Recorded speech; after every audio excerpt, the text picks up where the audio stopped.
तो क्या दुनिया खत्म होने वाली है? क्या डूम्सडे आ चुका है? पानी के सरफेस पे ऐसे स्क्वायर वेव्स चेस बोर्ड जैसा दिखना, जापानीज लोगों के अनुसार डूम्सडे फिश का दिखना, ओडिशा के कोस्टलाइन पे लाखों टर्टल्स का दिखना, लेवियथन की थ्योरी, क्या है आखिर ये सब? आखिर क्यों स्पेकुलेशन इतने इंस्टाग्राम फीड, ट्विटर, एक्स हर जगह इन सब की बात हो रही है? और क्या सच में डूम्सडे आ रहा है? Hello friends and welcome to micro study. इस वीडियो में आपके सारे मिथ्स, सारे जितने भी खबर हैं उनके पीछे की सच्चाई क्या है, साइंटिफिक रीजन क्या है, सब कुछ मैं इस वीडियो में आपको एक्सप्लेन करने वाला हूं। तो सबसे पहले मैं चाहता हूं कि आप ये वाले क्लिप को देखें ध्यान से, जो कि स्क्वायर वेव वाला क्लिप है। ये क्लिप एक्चुअली टर्की की एगियन सी की है, जहाँ पे कोस्ट गार्ड ने कुछ लोगों को ऐसे चीज यानी जिसे स्क्वायर वेव कहते हैं वो देखने को मिली और वो लोग बिल्कुल सरप्राइज हो गए। तो आखिर ये चीज़ है क्या? ये जो स्क्वायर वेव्स यानी सी वेव्स देखने को मिली, आखिर ये है क्या? इसके बारे में जानने से पहले चलिए बात करते हैं हम टर्टल्स के बारे में कि आखिर ये जो उड़ीसा के कोस्टलाइन पे इतने टर्टल्स देखने के लिए मिले, इसके पीछे का रीज़न क्या है? और आखिर इन सारे टर्टल्स उड़ीसा बीच पे कर क्या रहे थे? और क्या इसका रिलेशन डूम्सडे से है कि नहीं? तो चलिए मैं आपको बताता हूँ। दरअसल उड़ीसा के बीच पे 7 लाख के करीब ऑलिव रिडली टर्टल्स हमें देखने को मिले।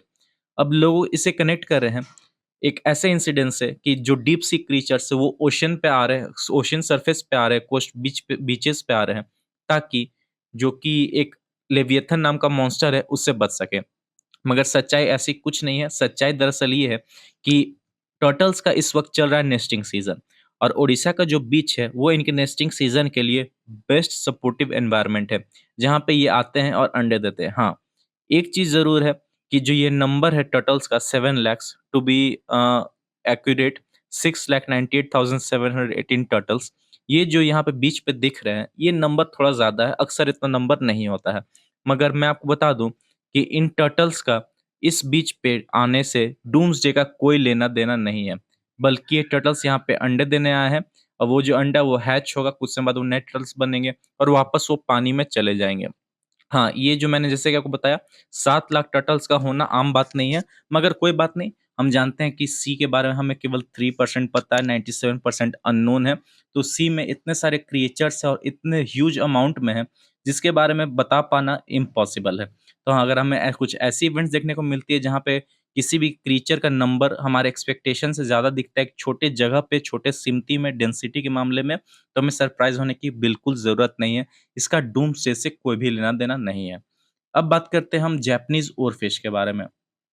दरअसल हुआ ये कि कुछ दिन पहले आप यहाँ अगर ये वीडियो ध्यान से देखें, तो ये ओरफिश सरफेस पे देखने को मिली हमें मेक्सिको में, और कुछ लोगों ने इसे पोस्ट किया। अब क्या है ना कि आपको कोई चीज़ के बारे में आधी जानकारी है, तो आप उसे बहुत ज़्यादा फैला देते हैं। तो दरअसल इस फिश को ओरफिश कहा जाता है और जापानीज़ लोग इसे कहते हैं डूम्सडे फिश। अब ऐसा क्यों कहते हैं मैं आपको बताता हूँ। दरअसल जापानीज़ में 17th सेंचुरी से इस फिश को डूम्सडे फिश कहा जाता है। 17th सेंचुरी से ऐसा इसलिए कहा जाता है क्योंकि कुछ ऐसी घटनाएँ हुई जिसने एक ऐसी मिथिकल बिलीफ उनके दिमाग में डाल दी कि जहाँ भी ये फिश देखने को मिलती है, वहाँ पे कोई डिज़ास्टर या कैटास्ट्रॉफ़ी होता है। तो पहले इस फिश के बारे में बात करते हैं, उसके बाद मैं बताऊँगा वो इंसिडेंसेस क्या थी। ये fish actually deep sea water sea fish एक क्रीचर है, जो कि 3300 मीटर डीप सी लेवल पे पाया जाता है। अब बहुत रेयर इवेंट होता है कि ये जो ओरफिश है, ये सरफेस पे आ जाए, बहुत रेयर इवेंट है। बहुत बार देखने को मिला है, तो लोग इसे कनेक्ट करते हैं कि जब भी ये देखने को मिलेगा कोई डिज़ास्टर आएगा, ऐसा बिल्कुल एक्यूरेट नहीं है। 2013 में जब ये देखने को मिला था, कि मैं शहर का नाम भूल गया, वहाँ पे ऐसी कोई भी कैटास्ट्रॉफ़ी नहीं आई थी। लेकिन 2017 में जब देखने को मिला था, तब वहाँ पे कैलिफ़ोर्निया शायद कोई बीच थी वहाँ पे भूकंप या कुछ वैसी आई थी, फ्लड वगैरह आई थी। तो इससे लोग उस तरह से भी कनेक्ट करते हैं। तब जापानीज़ लोग इसे डूम्सडे फिश इसलिए बोलते हैं क्योंकि 17th सेंचुरी में कुछ ऐसे इंसिडेंसेस हुए, कुछ भूकंप या सुनामी हुई, जिसके कारण जैसे ये फिश देखने को मिला उसके 2 वीक के अंदर वो इंसिडेंस हो गया। और 2011 में ये और ज़्यादा स्ट्रॉन्ग हो गया ये बिलीफ, क्योंकि 2011 में जापान की बीच पर जैसे ही ये फिश देखने को मिला, उसके कुछ ही महीने बाद एक बहुत ज़्यादा डिस्ट्रक्टिव टोहोकू अर्थक्वेक आया, जिससे एक बहुत कैटास्ट्रोफिक सुनामी आई। इस अर्थक्वेक की स्केल की बात करें रिक्टर स्केल पे, तो ये 9.0 था इसका मेजर, यानी इससे बहुत ज़्यादा डिस्ट्रक्शन आई, जिससे इस फिश के बारे में जो डूम्सडे फिश का जो बिलीफ था जापानीज़ कल्चर के अंदर वो और भी ज़्यादा स्ट्रॉन्ग हो गया और फाइनली इसे मतलब वहीं से ही डूम्सडे ओरफिश नाम देना पड़ा। मतलब ऐसा जापानीज़ ऑफ़िशियली कहते हैं, इसे हम डूम्सडे ओरफिश ही कहेंगे। तो ये थी इसके पीछे की सच्चाई। ये फिश 20 मीटर या उससे बड़ा भी ग्रो कर सकता है, अगर इसे सही एनवायरनमेंट मिले, जैसे कि सही खाना-पीना इसे मिल जाए, सही ओशियन को टेम्परेचर मिल जाए, सही सनलाइट मिल जाए, तो ये बहुत ज़्यादा बड़ा हो सकता है और इसे देखा जाना शोर पे एक बहुत रेयर इवेंट है। अब बात करते हैं हम दोस्तों इन सब थ्योरी से जो कनेक्ट किया जा रहा है, वो है लेविएथन थ्योरी। अब ये लेविएथन थ्योरी क्या है? जैसा कि आप अपने स्क्रीन पे देख पा रहे होंगे, ये लेविएथन दरअसल एक सी मॉन्स्टर है, डीप सी मॉन्स्टर यूजुअली कहे तो। और इसके बारे में मेंशन मैंने जो पढ़ा हुआ था हिब्रू बाइबल में। ऐसे तो बहुत सारे बुक्स में इसका मेंशन है मगर मैंने रेफरेंस वहीं से लिया है। तो उसमें मेंशन ये है कि लेविएथन दरअसल एक कपल मॉन्स्टर था, 2 जोड़े मॉन्स्टर थे, एक मेल एक फीमेल। लेकिन फीमेल मॉन्स्टर जो है, वो इस मेल मॉन्स्टर से अलग हो गई ताकि ये दोनों जो अगर साथ में रहते, इनके ढेर सारे बच्चे भी होते और बाकी क्रीचर्स का पृथ्वी पे रह पाना इम्पॉसिबल हो जाता। इसीलिए जो फीमेल मॉन्स्टर थी वो अलग हो गई और ये जो लेविएथन है, इसे डूम्सडे मॉन्स्टर भी कहा जाता है क्योंकि जब भी पृथ्वी का अंत करना होगा, तो ये मॉन्स्टर प्रकट हो जाएगा और जो भी लोग मटेरियलिस्टिक चीज़ों से कनेक्टेड हैं, उनका ये अंत कर देगा। ये बिल्कुल एक माइथोलॉजिकल बिलीफ है, रियल मॉन्स्टर नहीं है, इसका कोई भी एविडेंस नहीं पाया गया है। हाँ, मैं फिर से बात दोहराता हूँ कि हमें 97% ओशियन या डीप वाटर के बारे में नहीं पता, उनके क्रीचर्स के बारे में नहीं पता है। लेकिन अगर इतना बड़ा मॉन्स्टर इसकी लेंथ को अगर आप मतलब जैसा कि मेजर्ड उसमें बताया गया है, अगर आप मानने जाएँ तो ऑलमोस्ट 500 किलोमीटर्स का लेंथ नियर अबाउट बताया गया है। तो जब इतना बड़ा मॉन्स्टर अगर एग्ज़िस्ट करता, तो कुछ इसका प्रूफ़ कोई ना कोई एविडेंस हमें ज़रूर देखने को मिलता। मगर सच्चाई ये कि अभी तक इसका कोई भी एविडेंस हमें देखने को नहीं मिला है। तो इससे हम ये मान सकते हैं कि इस मॉन्स्टर का अस्तित्व अभी तो फ़िलहाल हमारे लिए नहीं है। तो इसके भी रिलेटेड जो भी रिलेटेड इससे जो भी थ्योरी आ रही है, हमें उस पे बिलीव करने की बिल्कुल ज़रूरत नहीं है। तो चलिए अब आते हैं मेन टॉपिक पे, जो कि था डेंजरस स्क्वायर वेव्स। अब ये क्या होती है? तो अगर आप ध्यान से देखें कि डेंजरस स्क्वायर वेव्स क्या होती है, मैं आपको एक्सप्लेन करता हूँ। अ, ये जो वाटर सरफेस आप देख रहे हैं कोस्टलाइन के पास में, यहाँ पे एक ऐसा चेस बोर्ड जैसा एक सरफेस क्रिएट हो जाता है। इसे ही अक्सर हम स्क्वायर वेव्स कहते हैं। अब ये क्रिएट क्यों होता है? उसके पीछे की साइंस के बारे में बात करते हैं।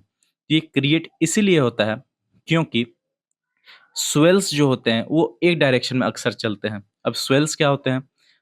ये जो आपको देखने को मिल रहा है ना ओशियन वाटर का ये जो करंट जैसा, वेव जैसा, ये अक्सर एक डायरेक्शन में चलता है और कोस्टलाइन को हिट करता है। आपने अक्सर मूवीज़ या आप कहीं बीच पे गए होंगे तो आपने महसूस किया होगा एक साइड पे हिट करता है ऐसे जाके, हॉरिज़ॉन्टली या वर्टिकली जैसे भी हो, ये एक साइड जाके हिट करता है।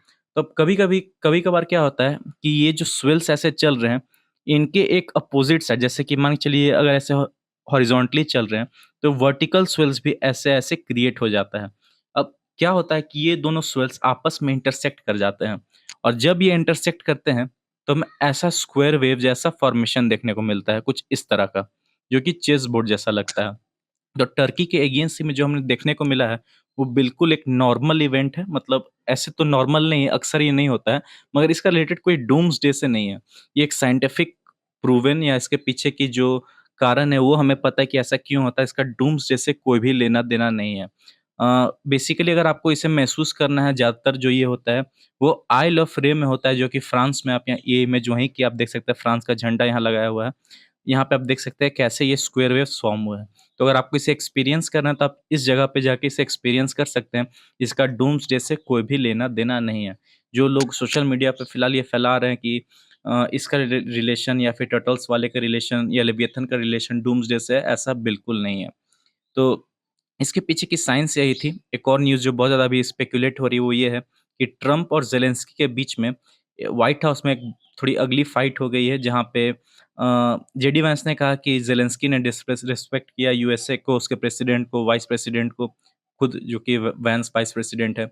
तो इसके बारे में डिटेल वीडियो अगर आप चाहते हैं तो मैं बना दूँगा, ऐसे तो मैंने इसकी एक इंट्रो टाइप वीडियो यहाँ बनाई थी, अगली fight between Trump and Zelensky, जहाँ पे मैंने कुछ क्लिप्स आपको दिखाए थे कि क्या फाइट में एक्चुअली हुआ है। तो यही है कि इसके बारे में अगर आपको डिटेल वीडियो चाहिए तो आप कमेंट ज़रूर कीजिएगा, मैं पूरी डिटेल वीडियो बना दूँगा। और जो भी ऐसे मिथ्स हैं आप कमेंट करें, अगर आपको और भी कोई डिटेल जानना है कि इस मिथ्स के पीछे की रियलिटी क्या है, सच्चाई क्या है, मैं उसके बारे में बना दूँगा। फिलहाल इस वीडियो में इतना ही। अगर वीडियो पसंद आए तो लाइक ज़रूर कीजिएगा और हमारे इस चैनल माइक्रो स्टडी को सब्सक्राइब कीजिएगा। Thanks for watching.